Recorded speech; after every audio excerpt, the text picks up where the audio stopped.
पंतप्रधान मुद्रा योजनेला 10 वर्ष पूर्ण झाली आहेत। 8 एप्रिल 2015 रोजी ही योजना सुरू झाली होती। 2014 मध्ये नरेंद्र मोदी हे पहिल्यांदाच पंतप्रधान झाले। त्यानंतर त्यांनी या योजनेची फक्त वर्षभरातच पायाभरणी केली। मोदी यांच्या महत्त्वाकांक्षी योजनांपैकी ही एक मानली जाते। अनेकांना उद्योग व्यवसाय करण्याची इच्छा असते, पण भांडवल हा मोठा प्रश्न असतो। त्यावर मात करण्यासाठी मोदींनी ही योजना आणली। मुद्रा योजनेअंतर्गत देशातील कोट्यवधी लोकांनी सरकारकडून कर्ज घेऊन स्वतःचा व्यवसाय सुरू केला।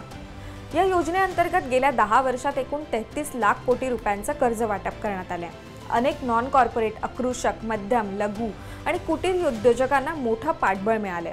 शिवणकाम युनिट्स आणि चहाच्या टपऱ्यांपासून ते हेअर सलॉन, मेकॅनिकचे दुकान आणि मोबाईल रिपेअरिंग व्यवसायांपर्यंत कोट्यवधी लघु उद्योजकांनी आत्मविश्वासाने कॉर्पोरेट जगात त्यांचा ठसा उमटवलाय। प्रधानमंत्री मुद्रा योजनेअंतर्गत 4 प्रकारचे कर्ज देण्यात येतात। शिशु श्रेणीत 50,000 रुपयांपर्यंत, किशोर श्रेणीत 50,000 ते 5 लाखांपर्यंत, तरुण श्रेणीत 5 लाख ते 10 लाखांपर्यंत आणि तरुण प्लस श्रेणीत 10 लाख ते 20 लाखांपर्यंत। तरुण प्लस श्रेणीत केवळ त्याच उद्योजकांना कर्ज दिले जातात ज्यांची यापूर्वी तरुण श्रेणीखाली कर्ज घेतले आणि त्यांची वेळेत परतफेड केली आहे।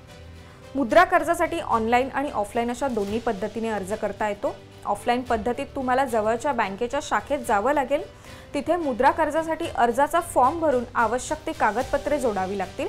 त्यानंतर बँकेचे अधिकारी कर्ज आणि कागदपत्रांची तपासणी करतील। अर्ज मंजूर झाल्यानंतर काही दिवसात तुमच्या खात्यात कर्जाची रक्कम जमा होते।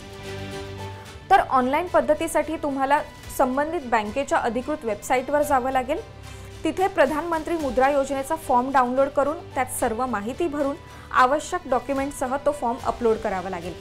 अर्ज जमा केल्यानंतर तुम्हाला एक रेफरन्स आयडी मिळेल। बँकेचे अधिकारी तुमच्याशी संपर्क साधतील आणि पुढील प्रक्रिया पूर्ण करतील। या योजनेमुळे आता व्यवसायाची वाढ केवळ मोठ्या शहरांपर्यंत मर्यादित राहिली नाही, ती लहान शहरं आणि ग्रामीण भागांपर्यंतही पोहोचली आहे। प्रधानमंत्री मुद्रा योजनेमुळेच आता ग्रामीण भागातील लोक शहरात नोकरी करण्याऐवजी आपल्या गावात राहूनच स्वतःचा व्यवसाय सुरू करतात आणि इतर लोकांनाही रोजगार उपलब्ध करून देतात। इतकंच नाही तर ऑनलाईन पोर्टलवर काहींनी त्यांची उत्पादन विक्री सुद्धा सुरू केली आहे। नव्या तंत्रज्ञानाचा अनोखा वापर त्यांनी सुरू केलाय। मुद्रा लोनसाठीच्या आवश्यक डॉक्युमेंट्समध्ये तुम्हाला ओळखपत्र, पत्त्याचा पुरावा, व्यवसायाशी संबंधित कागदपत्र द्यावी लागतील। याबाबतची अधिक माहितीसाठी तुम्ही TV9 मराठीच्या वेबसाईटला भेट देऊ शकता।